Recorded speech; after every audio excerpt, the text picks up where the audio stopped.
Welcome to this very first episode of the podcast. In this episode, I'll tell you a bit about my story, the topic of high sensitivity, what you can expect from me and this podcast, and why I started it. Hello and welcome to the Successful, Sensitive and Intuitive Entrepreneur podcast. My name is Lydia Sophia Wilmsen and I am an intuitive success mentor for sensitive entrepreneurs. In this podcast, I speak about the challenges sensitive and intuitive entrepreneurs face. I offer you new perspectives and solutions, as well as experiences of other entrepreneurs.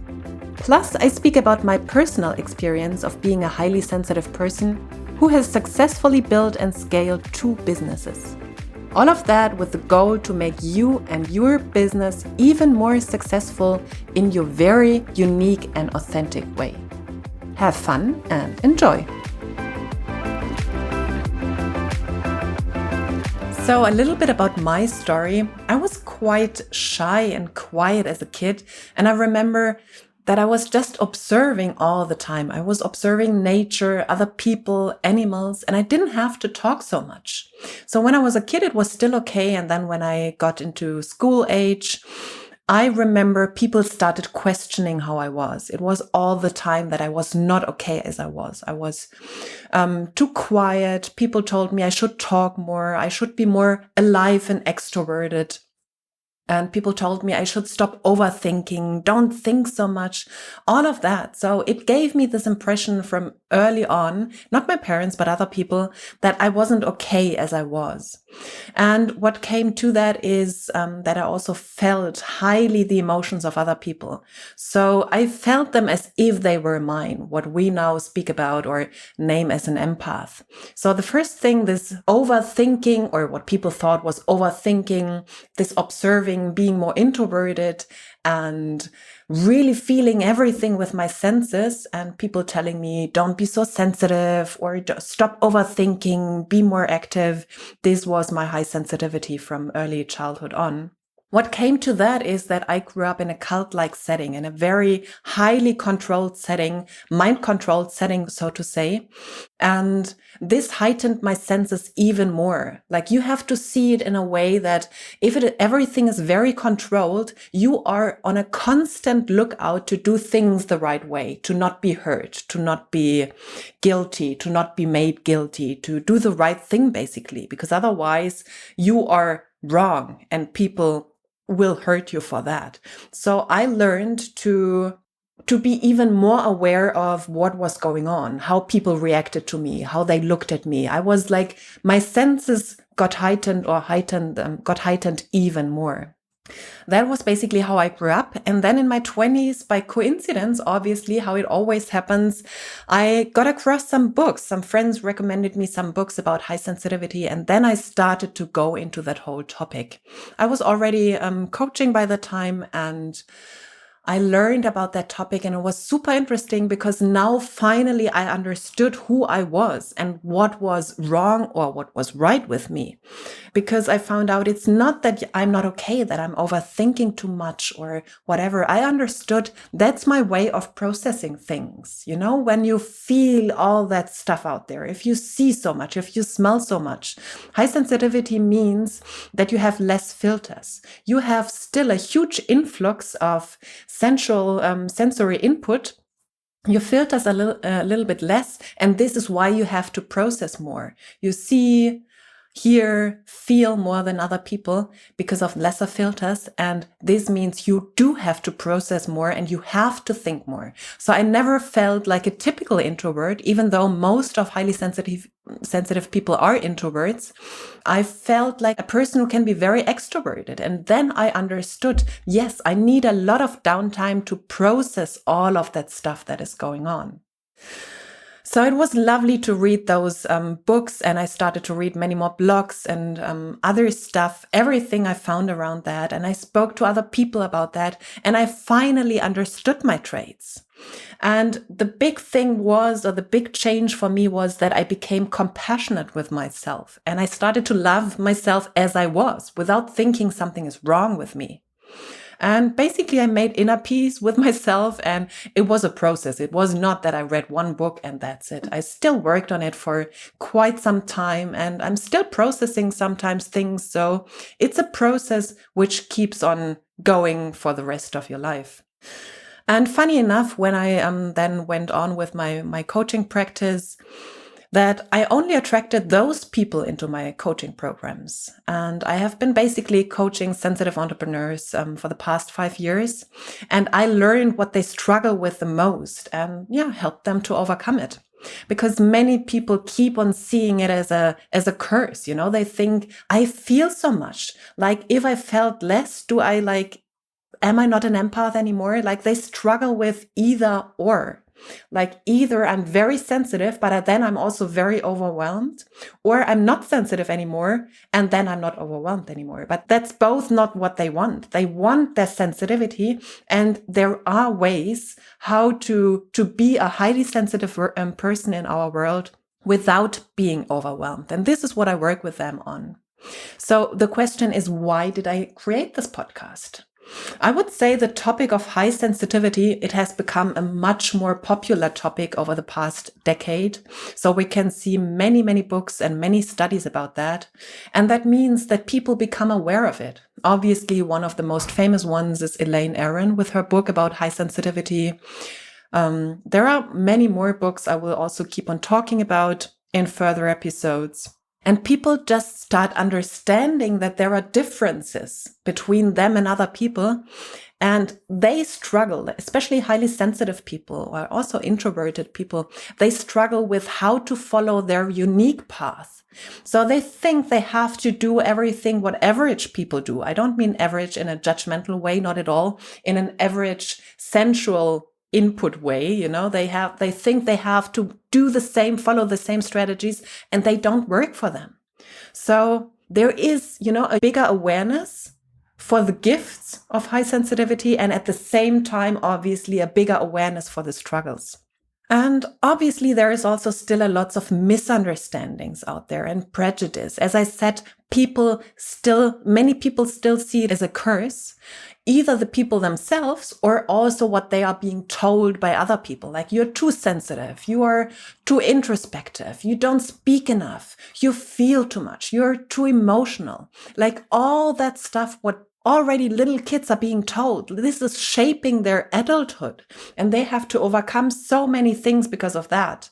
Because of this, that the world doesn't see them as what they are as of yet. They are way seers. They can feel more and sense more. And instead of telling them, don't be so sensitive, it should be, yes, show us what you feel, because we can learn from that. And there is a shift happening, and there is still a way to go. And especially this podcast now is for those entrepreneurs out there. So those people who build a business, who have a business, who want to grow their business in a very, according to their very sensitive traits. And we can also see it right now. I'm recording this very first episode during the COVID-19 crisis in March and April 2020, which shows that on the one hand side, we are all in this together. The whole world is in this. And still, some people are adapting much more easily. And a thing is that especially sensitive people can be very prone to the energies around them and need even more to learn how to deal with it. So one thing for sensitive and empathic people is that, as I said, they can feel all the energies around them, and they have to learn how to deal with it. It's not to get rid of that ability. It is to learn how to adapt and how to deal with them. So to thrive in their business and in their life while still being highly sensitive and aware of their surroundings and aware of what their senses are signaling them. What you can expect, like the subjects, what I want to talk about in the podcast is obviously everything around mindset, strategy, and energy. Mindset is like how you think, Strategy is how you apply all of that, and energy is how you work with your energy, with your energetic body, with your feelings and emotions. All of those are super important.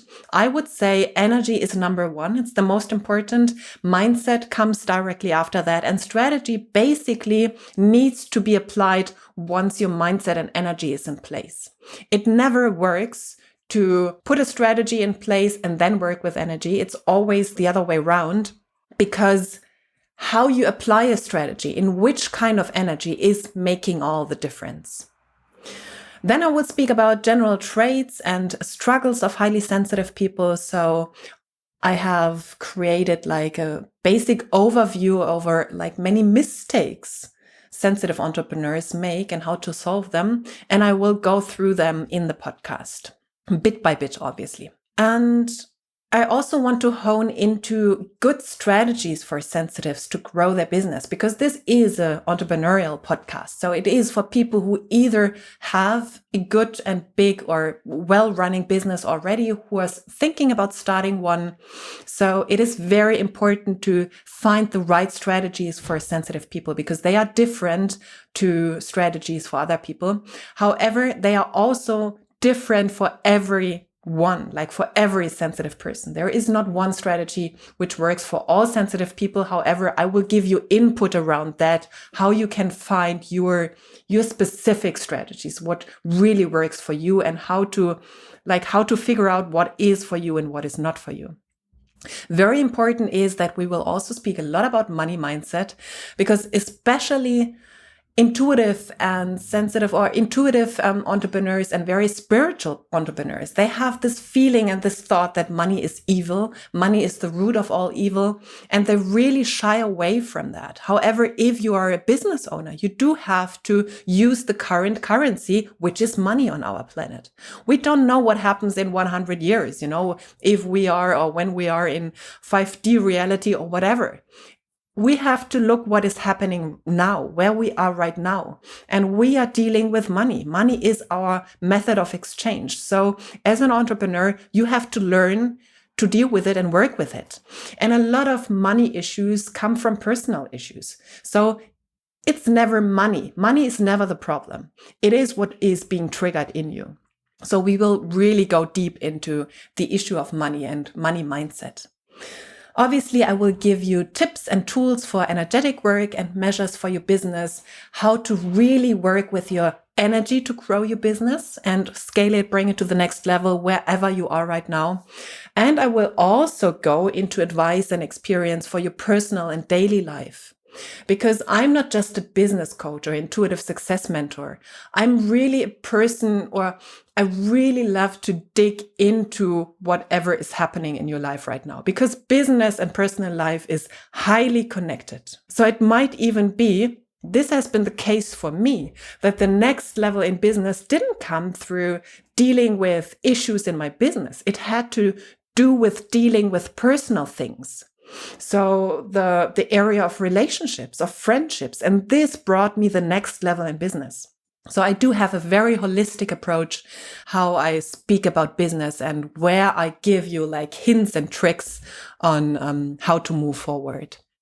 And obviously I will have many, many lovely other entrepreneurs here on the podcast. I will do interviews with them to give you not only my knowledge and my experience, but also the knowledge and experience of other entrepreneurs who are either sensitive, intuitive, introverts, empaths, like the whole range. So this podcast really is for sensitive, intuitive, introverted entrepreneurs who are ready to scale, and those who want to start out with their businesses, those who are willing to put in the work. It is really about wanting to put in the work, and who want to see their sensitivity as a gift instead of a curse. So if that is you, keep on listening. There are many, many more episodes to follow. And one last thing. Did you like this podcast episode? Then I would be super, super happy if you give me a 5-star rating and review on iTunes. And please subscribe to the podcast, share it with people who can benefit from it. And you can find all my links to my social media profiles, my website and contact form in the show notes. And you can contact me with your questions and current situation, and I'll get back to you as soon as possible. Thank you for listening, and until the next episode.